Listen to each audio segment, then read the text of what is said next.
Olá pessoal, tá no ar mais um episódio do Cast for Closer, seu podcast para dominar inside sales e colocar suas metas no bolso. Seguimos com a quarta temporada, nosso quarto ano gravando. E antes da gente mergulhar no tema, nosso recado paroquial para você que está ouvindo a gente via iOS e Android, não esquece de passar lá na sua loja dos seus aplicativos e deixar a avaliação para o Cast for Closers. Isso vai ajudar a gente a levar o Cast for Closers e os ensinamentos, tudo que as histórias que a gente passa aqui para muito mais gente. Agora sim, mergulhando no episódio, o tema de hoje é resgatando o orgulho em ser vendedor, essa nossa profissão que está tão deteriorada, a imagem dela por aí.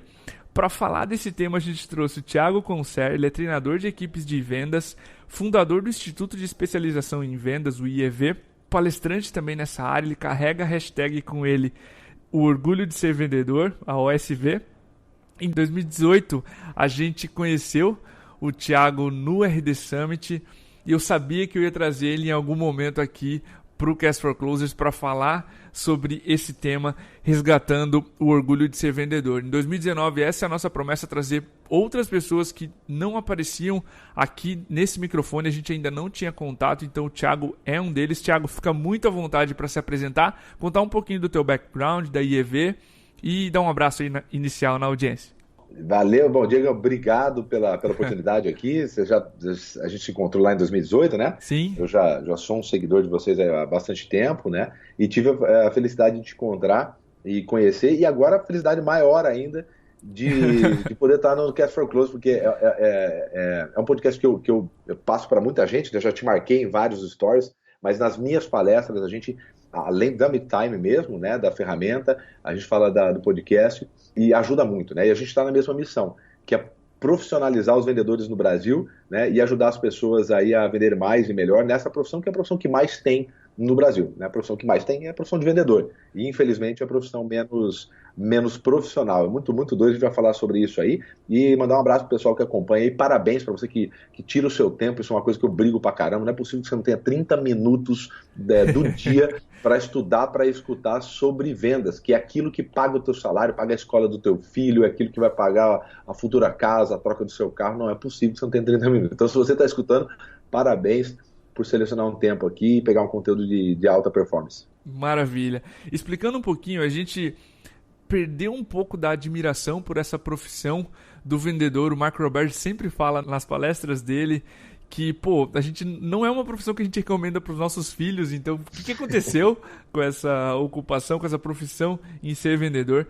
Então, Thiago, eu queria começar com uma frase polêmica que eu tenho certeza que tu já ouviu ou já falou, que é: vendedor é foda. Todo mundo já ouviu, pelo menos, essa frase. Eu queria uma percepção tua de como é que a gente veio parar aqui, cara? Ou explicando um pouco melhor essa pergunta, quais dos comportamentos tu vê nos vendedores que tu acredita ser mais nocivo, e explique um pouco dessa imagem deteriorada que essa profissão de vendedor tem.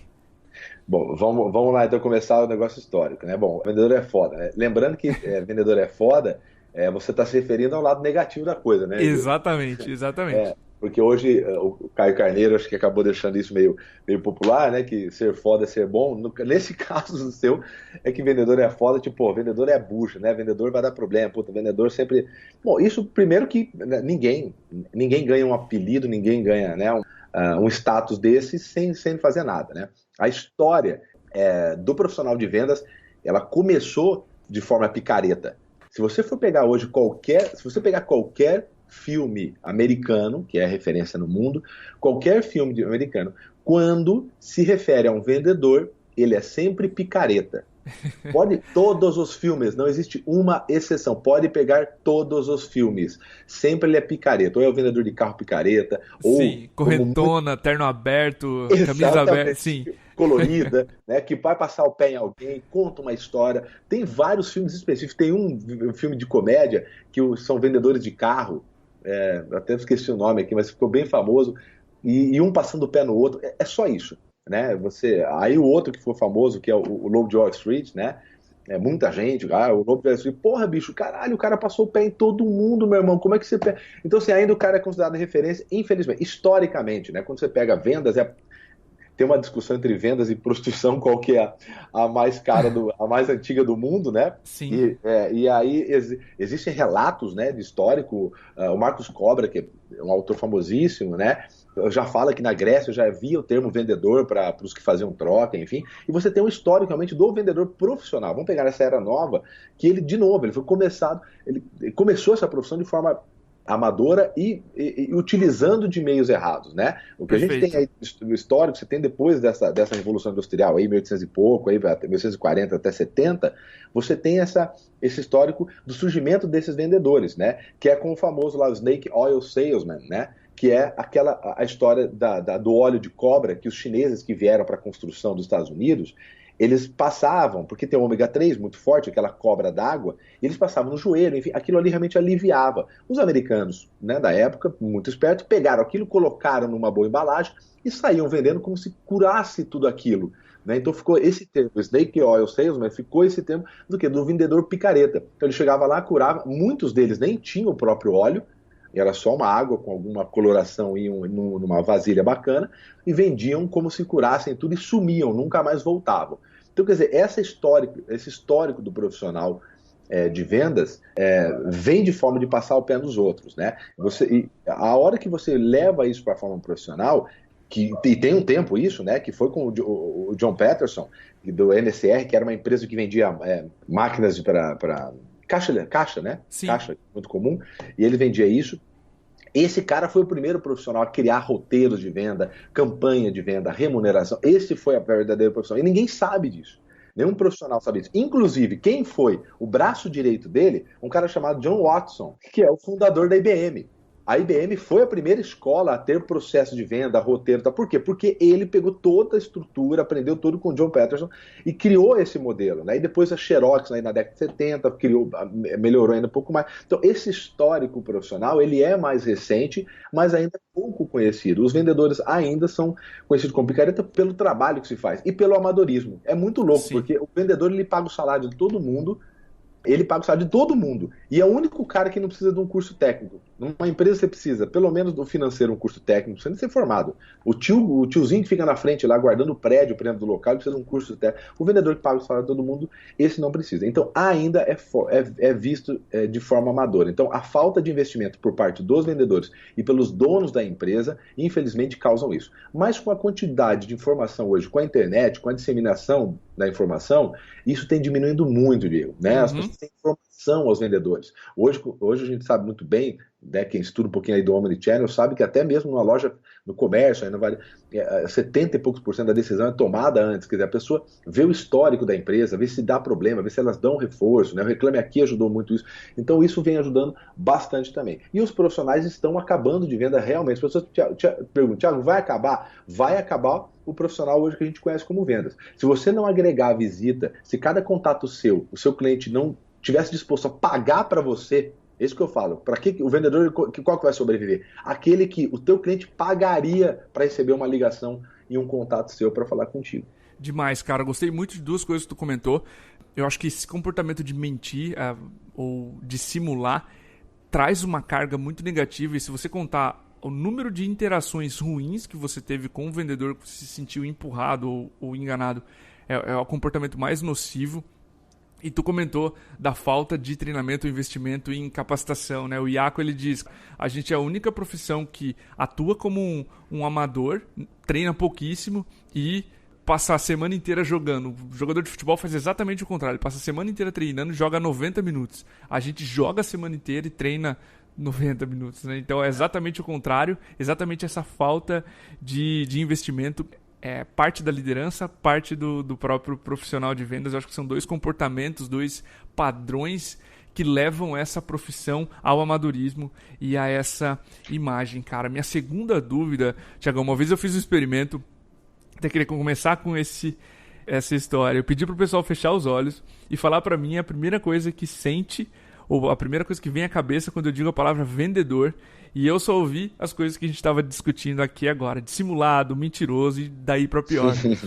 Como é que tu trabalha os vendedores que tu mentora e conversa para que eles passem mais confiança durante a venda? Primeira coisa, Diego, eu falo para todo mundo, uma confusão que existe. Vendedor bom vende qualquer coisa. não vende. Que se vende qualquer coisa não é bom. Porque, assim, a primeira coisa que eu vejo nos vendedores que tem sucesso em qualquer segmento, a gente faz mais de 100 palestras por ano, com 90 empresas diferentes de todo segmento que você possa imaginar. Então, a gente tem um padrão dessas pessoas, a gente conversa com os melhores vendedores, representantes, com os gerentes, e você vê uma coisa, eles acreditam demais naquilo que vendem. Sim. Então, esse é um padrão muito, muito, muito forte, né? Ninguém vende aquilo que não compra. Então, assim, acreditar naquilo que vende é um padrão muito... Thiago, é esse que é o diferencial? Não, não. Mas o pilar principal é acreditar demais naquilo que vende. Porque é difícil você, por exemplo, ter que visitar. É difícil você ter que pegar o telefone para ligar para agendar. É muito difícil tudo isso. Inclusive, mesmo recebendo lead, mesmo com um bom processo de inbound, aí, com lead qualificado, a gente sabe, né, tem essa informação aí justamente, né, pela pesquisa aí, também da MeTime, relacionado que quase 50% de todo mundo aí que gera lead, qual a dificuldade dele? De qualificação. Então, mesmo com todo o processo, né, do inbound, que já, bom, ou deveria ser, né, um processo de qualificação natural, até o ponto de você receber realmente um lead, uma oportunidade, é uma dificuldade muito grande. Então, assim, acreditar demais é o primeiro grande pilar para que a gente possa entender disso. Segundo, as pessoas vão falar mal. Terceiro, você tem que gostar de dinheiro. Porque, assim, se você vender na empresa, quem mais ganha dinheiro é quem está relacionado com vendas. Então, assim, por mais que as pessoas falem mal, por mais que as pessoas não entendam, isso é algo em relação à profissão que você, como profissional, não teve culpa. Você estuda, você não vende aquilo que você não consegue entregar, você faz o seu trabalho corretamente, né? Agora, em termos do que acontece em volta, do que é dito como, né, como a sua profissão de vendedor, é uma coisa que você não tem controle. E lembrando sempre, a pessoa que mais ganha dentro da empresa é o vendedor. Né? Então, assim, sempre quem vai estar em exposição sempre vai ter aí um telhado de vidro maior. Né? Então vão continuar falando. Eu lembro que eu falei uma vez para um amigo meu que é engenheiro, nunca trabalhou com vendas, enfim, e ele falou: o que você está fazendo? Na época eu estava conversando, eu falei: cara, eu estou abrindo curso, eu ensino técnica de venda. Aí ele falou assim: não, mas isso eu não acho certo. É como se você está fazendo, eu estou traficando órgãos. Isso. A mesma maneira, as pessoas entendem como técnica de venda, que é o estudo da venda, como algo que, assim, vou convencer você a consumir algo que eu quero que você consuma, independentemente da sua vontade. Essa parte, vender é fácil, difícil é vender de novo. Então, assim, entender essa parte, hoje não existe mais, principalmente depois de 1990, aí com o Código de Defesa do Consumidor, né, dificilmente você tem produtos de baixa qualidade no mercado. Você não entra para brincar no mercado, produto ou serviço, né, de baixa qualidade. E com acesso hoje à informação, você também consegue saber que tipo de empresa, enfim, vem entregando ou não, inclusive o profissional de vendas, né? Mas isso é algo que acontece, muita gente ainda fala mal, mas lembrando que se você gosta de dinheiro, se você pretende viver bem, se você pretende viver conforto, a profissão de vendas é a profissão que mais vai te entregar. Aliás, as pessoas mais ricas do mundo são especialistas em vendas. Né? Os produtos ou serviços que elas vendem simplesmente são um caminho para isso. Mas quantas grandes ideias, quantos grandes produtos não morreram sem vender nada ou vendendo muito pouco, ou fecharam as portas da empresa porque não tiveram processo. A gente tem vários exemplos, inclusive uma venda de uma franquia de escola de inglês, todo mundo conhece, foi vendido por quase 1 bilhão e 1 ano e 2 anos depois foi recomprado por 300 milhões. Por quê? Melhoraram o processo, melhoraram o conteúdo e esqueceram de vender. Ótimo, cara. Acho que um pouco da cultura aqui de ganhar dinheiro no Brasil tem um pouco de pecado nisso, mas ok. Uma coisa que eu queria adicionar na tua resposta, cara, que a gente prega muito aqui, é que a capacidade do vendedor fazer perguntas e deixar o cliente à vontade também passa confiança. Porque fazer perguntas traz uma série de comportamentos positivos. Ouvir o que o cliente está falando, se importar com o que está ouvindo. Então isso também quebra um pouco a sensação de que o vendedor está te enganando, porque normalmente o vendedor que quer te enganar fala muito. A insegurança traz essa fala exagerada. Então, quando você está fazendo perguntas interessado na realidade do cliente, somado a tudo isso que tu comentou, tu quebra essa barreira que existe, esse primeiro contrato que o cliente não quer fechar com você, esse primeiro acordo, digamos assim, que eu confio em você, continua falando, já é quebrado um pouquinho com perguntas. Tiagão...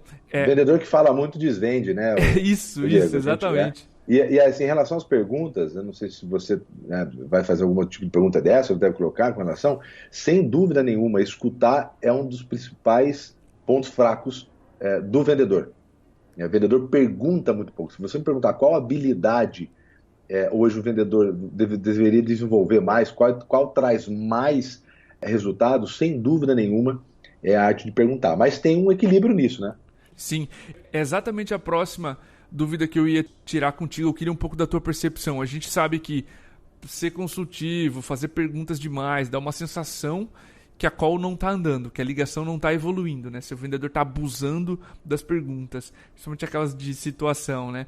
O que você tá, como você faz, enfim. Se você pergunta muito, também dá a sensação de que a ligação não está andando, mas se você empurra demais, dá a impressão que você está enganando, se a venda é empurrada, enfim. Qual que é o balanço entre boas perguntas e um empurrão saudável, digamos assim? Como é que o vendedor sabe o balanço ideal entre ser consultivo e ser prescritivo? Recomendar o que fazer?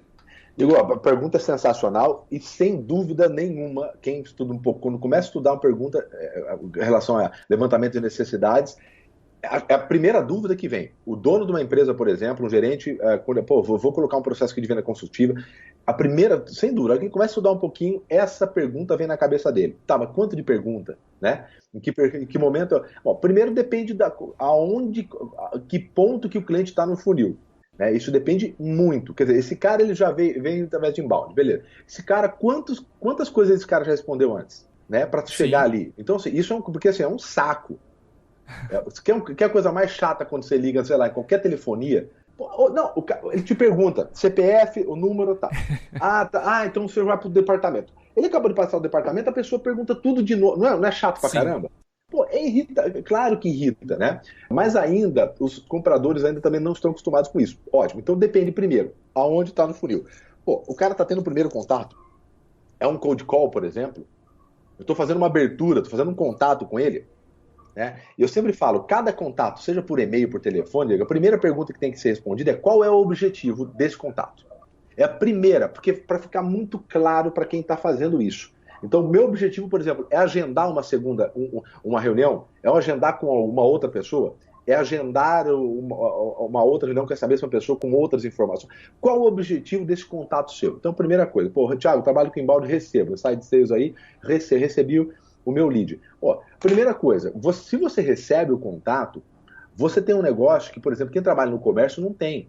Eu não sei qual que é o louco que vai entrar na porta da minha loja, né? Com o lead, não. Com o lead eu sei. Eu sei quem é ele. Ele fez ali, vamos supor que você tem ali uma estrutura bem mal feita, mas você sabe o nome, o telefone, você sabe... a empresa, a região, enfim. Exatamente, a empresa, a região. Então você tem um mínimo de informação para fazer um trabalho de pesquisa. O que mostra muito bem o que essa nova etapa é a venda desafiadora. Né? A venda desafiadora ela mostra muito bem essa evolução do spin selling. Inclusive, né, o prefácio é do Neil Hackham, né? Sim, do Challenger Sale, né? Exatamente.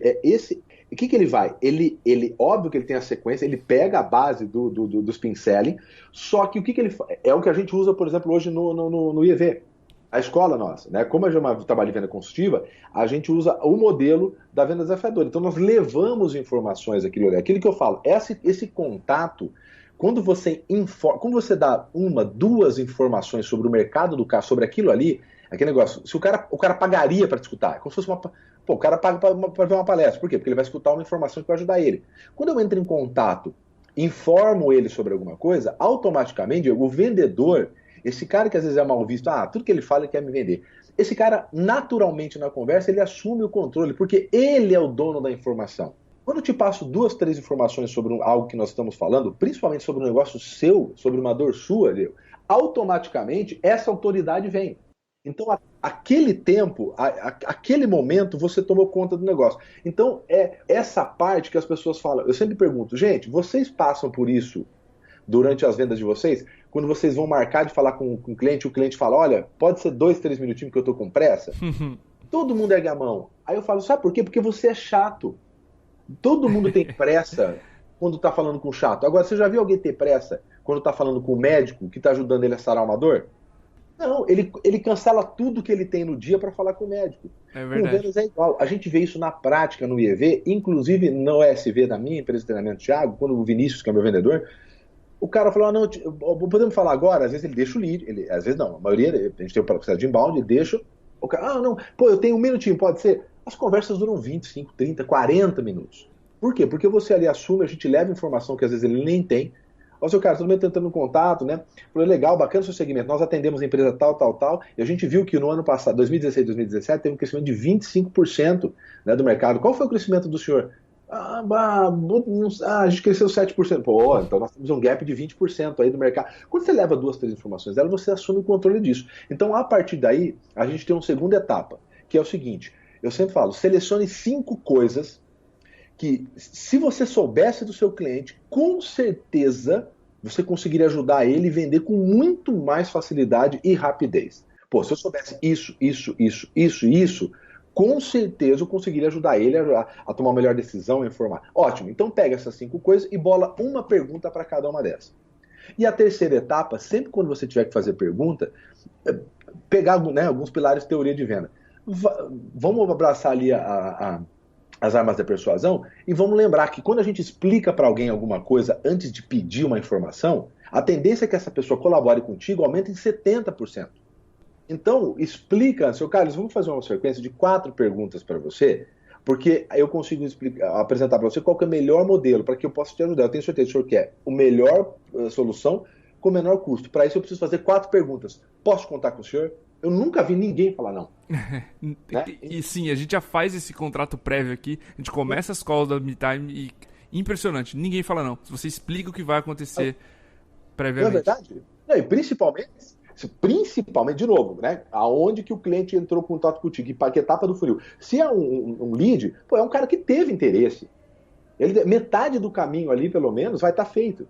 Ele quis que você entrasse. Então, assim, ele está disposto para isso. É óbvio, você fazer pergunta redundante de novo. Agora, claro, vou dividir lá. O SDR, ele tem na missão dele. Então, fazer as perguntas para passar para uma próxima etapa. Tranquilo. Agora, é importante que, como vocês fazem isso também muito bem, ao final de cada contato, e aí você vê o balanço, tá? Eu respondo, agora eu fecho e respondo o que você falou. Então, eu defino lá as perguntas, né? As necessidades que eu preciso, apresento, educo ele, né? Aí depois eu faço as perguntas, explico o porquê, faço sequência de perguntas e sempre ao final do seu contato, seja por e-mail, seja por telefone, seja visita pessoal, precisa haver um comprometimento dos dois lados, porque comprometimento só tem dos dois lados, não existe um lado só. Dos dois lados, seu e do cliente, para uma próxima etapa. Ah, seu Carlos, perfeito. Então vamos falar com o seu financeiro, por exemplo, agora? Ótimo. Então ficamos acertados disso. Da minha parte, eu preciso levantar isso. E da sua parte, o senhor precisa me passar as informações até na terça-feira e quarta eu entro em contato com o seu financeiro. Então, quer dizer, ao final precisa. Então, nesse momento que eu falo, nesse momento a gente apresenta a solução no final e pede um comprometimento. Então, esse balanço, Thiago, é fácil? Não é, mas pode perceber que você tem um padrão. Ensina ele para ganhar autoridade, que aí você ganha uma liberdade de tempo e fazer perguntas maior, né? E depois apresenta a sequência de perguntas e no final encaminha com algum comprometimento dos dois lados. Exatamente como vocês fazem aí, né? Gostei, uma aula. Exatamente esse processo de perguntar, ganhar autoridade e ser prescritivo no final. Tu usou uma palavra perfeita, médico. O médico nunca começa o diagnóstico falando do remédio, né? Ele vai perguntar Exatamente. Onde dói, ele pergunta o teu histórico familiar, se dói no joelho, se dói na lombar, o que você fez, se você corre, qual que é o volume que você corre, etc, etc. Depois de todo o diagnóstico, depois que você viu os diplomas na parede, que você já confia, ele te fala do remédio. E aí você compra, você não pede desconto. Quando o médico está falando com você, você não fala assim, beleza, mas me vende esse remédio a metade do preço. Não, você já viu tudo, todo o diagnóstico, os diplomas, você vai falar, eu confio nessa pessoa. Então, para mim, a analogia com o médico e boas perguntas no começo e ser prescritivo no final é muito poderosa. Tiagão. Inclusive, Diego, rapidinho, só para claro. aqui, essa sequência de perguntas perfeita para você levantar um pouco mais de coisa que você não sabe. Ao final dela, o que garante a atenção mais do seu cliente? Quando você faz, pegando aí o modelo do médico, né? Quando você faz a anamnese, que você não faz a pergunta, quando você pega a resposta e começa. E quando o senhor fecha o olho, o senhor fica zonzo? Quando o senhor fica muito tempo sem comer, dá enjoo, quer dizer, então, deixa eu só ver se eu compreendi. repassa a resposta das perguntas. Então, quando o senhor... Então, isso hoje, por exemplo, é algo que afeta diretamente o resultado. Senhor, sim. Caso o senhor conseguisse resolver esse problema especificamente, o senhor acredita que pelo menos 20% dos resultados do senhor em termos de comercial aumentaria? Sim, né? Então você faz aquela anamnese lá para começar a entender pro pessoal, tá? Mas bem legal. Muito bom. Tiagão, para fechar, cara, em vários episódios eu deixo um espaço pro entrevistado deixar uma mensagem.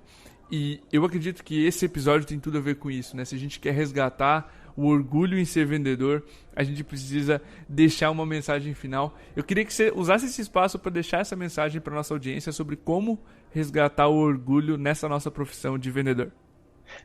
Vamos lá, obrigado. De novo, você não tem... é difícil você conseguir ter orgulho de algo, né?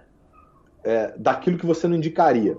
Perfeito. Então, primeira coisa é ser alguém que você indicaria uma outra pessoa. Então, como? Gente, você tem alguns pilares que é um mínimo, porque assim, é muito prepotência de qualquer parte nossa, e aí, desculpa do termo, né? Eu falo que os palavrões são pedagógicos, que é pra gente poder aprender melhor. O francês.